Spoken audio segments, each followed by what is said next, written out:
ನಮಸ್ಕಾರ ಎಲ್ಲರಿಗೂ. First case ಇದರಲ್ಲಿ ಇವತ್ತು CCB cyber crime police station ಅಲ್ಲಿ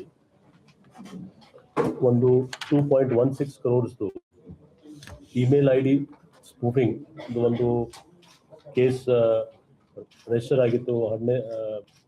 ಡಿಸೆಂಬರ್ ತಿಂಗಳಲ್ಲಿ ಕೇಸ್ ರಿಜಿಸ್ಟರ್ ಆಗಿ ಇದು ಒಂದು ಕ್ಲಾಸಿಕ್ ಕೇಸ್ ಇದೆ. ಇಲ್ಲಿ ಕಂಪ್ಲೇನೆಂಟ್ ಅವರು ವಿದಿನ್ 1 hour ನಮ್ಮ 15 to 20 minutes ಅಲ್ಲಿ ನಮಗೆ ಕಂಪ್ಲೇಂಟ್ ಕೊಟ್ಟಿದ್ರು.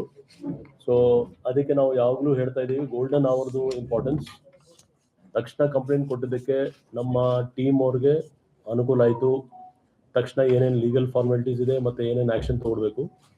ಸೊ ಅಕೌಂಟ್ಸ್ ಫ್ರೀಸ್ ಆಯಿತು ಮತ್ತು ಅಕೌಂಟ್ಸ್ ಎಲ್ಲ ಡಿಟೇಲ್ ಟ್ರೇಸ್ ಆಗುವಾಗ ಈ ಪರ್ಟಿಕ್ಯುಲರ್ ಮೇಲ್ ID ನೈಜೀರಿಯಾದಿಂದ ಒರಿಜಿನೇಟ್ ಆಗಿತ್ತು. ಒಂದು ಪ್ರತಿಷ್ಠಿತ ಮೆಡಿಕಲ್ ಕಂಪನಿ ಹೆಸರಲ್ಲಿ ಅವರು ID ಕ್ರಿಯೇಟ್ ಮಾಡಿ ಅಲ್ಲಿಂದ ಅಕೌಂಟ್ ಟ್ರಾನ್ಸ್ಫರ್ ಮಾಡಿಸಿದ್ರು. ಯಾವಾಗ ಈ ಇದು ಒಂದು ದೊಡ್ಡ ಮೆಡಿಕಲ್ ಕಂಪನಿ ಇದೆ, ಆ ಕಂಪನಿಗೆ ಗೊತ್ತಾಯಿತು ಇದು ಫ್ರಾಡ್ ಆಗಿದೆ ಅಂದರೆ ತಕ್ಷಣ ಪೊಲೀಸ್ಗೆ ಇಂಟಿಮೇಷನ್ ಮಾಡಿದ್ರು. ಅದು ಇಂಟಿಮೇಷನ್ ಮಾಡಿದ ತಕ್ಷಣ ನಮ್ಮವರು ಕೆಲಸ ಮಾಡಿ ಅಕೌಂಟ್ ಫ್ರೀಸ್ ಮಾಡಿ ಡಿಟೇಲ್ ಅಕೌಂಟ್ಸ್ ಎಲ್ಲಿ ಯಾವ ಬ್ಯಾಂಕ್ ಹೋಗಿದೆ, ಎಲ್ಲೆಲ್ಲಿ ಹೋಗಿದೆ ಅದೆಲ್ಲ ಟ್ರೇಸ್ ಮಾಡಿ ಫ್ರೀಸ್ ಮಾಡಿಬಿಟ್ಟು ಕೊನೆಗೆ 2.16 crores ಎಂಟೈರ್ ಅಮೌಂಟ್ ಯಾರು ಕಂಪ್ಲೇಂಟ್ ಇದ್ರು ಅವ್ರಿಗೆ ವಾಪಸ್ ಹೋಗಿದೆ. ಸೊ ಇದು ಒಂದು ಕ್ಲಾಸಿಕ್ ಕೇಸ್ ಇದೆ. ಅಲ್ಲಿ ಪೊಲೀಸೇ ನಮ್ಮ ಟೀಮ್ಗೆ ತಕ್ಷಣ ಮಾಹಿತಿ ಯಾರು ಕೊಟ್ಟರೆ ಖಂಡಿತ ನಾವು ಪ್ರಯತ್ನ ಮಾಡಿ ಆ ಅಮೌಂಟ್ ಫ್ರೀಸ್ ಮಾಡಿಕೊಂಡು ವಾಪಸ್ ಕೊಡಲಿಕ್ಕೆ ಕೂಡ ನಾವು ಪ್ರಯತ್ನ ಮಾಡಲಿಕ್ಕೆ ನಮ್ಗೆ ಅನುಕೂಲ ಆಗುತ್ತೆ.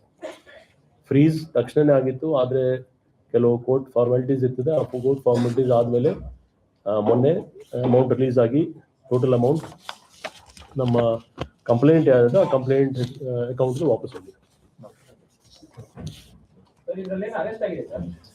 ಇದು ಯಾರು ಫೇಕ್ ಅಕೌಂಟ್ ಒಂದು ಫೇಕ್ ಇಮೇಲ್ ID ಅಲ್ಲಿಂದ ಒರಿಜಿನೇಟ್ ಆಗಿದೆ. ಸೊ ನ್ಯಾಚುರಲಿ ಅವ್ರ ಬಗ್ಗೆ ನಾವು ಇನ್ನೂ ಡಿಟೇಲ್ ಮಾಡುವ, ಯಾಕಂದರೆ ಫಾರಿನ್ ಕಂಟ್ರಿಯಿಂದ ಒರಿಜಿನೇಟ್ ಆಗಿದೆ.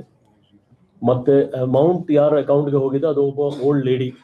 ಅದರ ಬಗ್ಗೆ ಕೂಡ ನಾವು ಯಾಕೆ ಇದೇ ಅಕೌಂಟ್ಗೆ ಹೋಗಿದೆ ಅಂತ ನಾವು ಪರಿಶೀಲನೆ ಮಾಡಬೇಕು. ತುಂಬ ಓಲ್ಡ್ ಲೇಡಿ ಇದಾರೆ, ಆದರೆ ಅವರು ಕೂಡ ಅವ್ರಿಗೆ ಅರೆಸ್ಟ್ ಮಾಡಲೇಬೇಕಾಗುತ್ತೆ, ಯಾಕಂದರೆ ಅಕೌಂಟ್ಗೆ ಹೋಗಿದ್ದು. In India.